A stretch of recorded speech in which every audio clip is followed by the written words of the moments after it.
my head lifted to the sky. Out of this pit I jump. Hell cannot hold me down because my soul is alive, even though my body must return from which it come. I was created with a purpose, and this is just not by chance. I was born to dance, and I was born to sing songs, and I was born to recite these poems. So don't think for me this is just another phase. Realizing the sole purpose we all were created was for worship and praise. The enemy tried to sift me as weak, but he fell. God jumped in and prevailed. But yet torn between the two, these scars leave me with a story to tell. Here we go, Lord, situation repeats, and I just ain't been getting no sleep. But though you slay me, yet will I trust you, and I will maintain all my ways before thee. So I'm shaking off them things that done had me bound, shouting hallelujah, Lord, is the highest sound. I was a ship without a sail, but thank God I'm found now. Head up in the air and can't stand to be down. I've been through so much you don't know, you see. Now I'm praising God for the shown up victory. Throwing up them hands with the crazy praise and shouting hallelujah, Lord, for them better days. Better days, better days, better days, hey, hey, better days.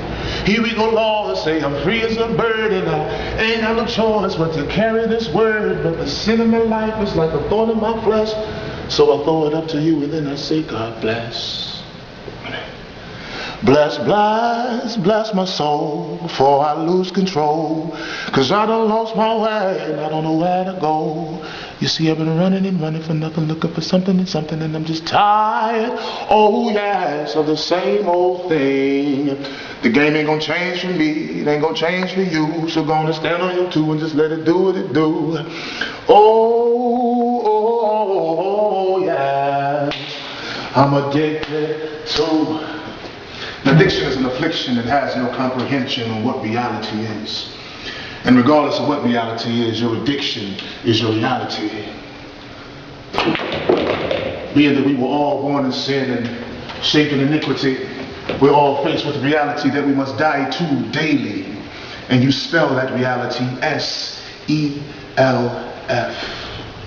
Now, tell me what's left when you expend all of your expenses and the ones who love you are no longer your crutch, because now through your inclinations you've allowed yourself to be put out of touch by agencies of non-communication, neglect, and other barriers that you built. Now in the closed-off walls of your fixation you begin to feel guilt, wondering how and why it is you put yourself in this position. But those thoughts soon pass as you prepare to take another hit of whatever it is, because to another you don't want to listen, thinking that you have all the answers, and you honestly believe that you know what you're doing, but you fail to realize the people that you're hurting, the relationships that you're ruined with, no answers. And at the same time, instead of being real and transparent and expressing what's true, you tend to lie and turn to a false sense of reality to rely on. Consequently, when you begin to hurt, you turn to the shoulders of your habit to cry on, questioning your state of being, asking yourself and God, how much longer must this go on? Yet the displeasurement of your life, even though being the addiction, causes you to yield submissively as a child would to an adult with authority to do it again and again and again. Now the emotional roller coaster begins, better known as the sickness of the addiction. Impelled by infected and impure thoughts from the present and past, just as stressful as sometimes you'll spend your last. Burning bridges through your relationships have become a part of your characteristic trait. To reach out to someone now when your most dire stray is just a little bit too late. Now you're looking around and you're finding yourself by yourself. But then God. Oh, taste and see that the Lord is good. Blessed is the man that trusts him. Now I'm addicted to. Cheers to my Savior as I sip on the wine, blessed from the communion cup, which represents the blood that was shed.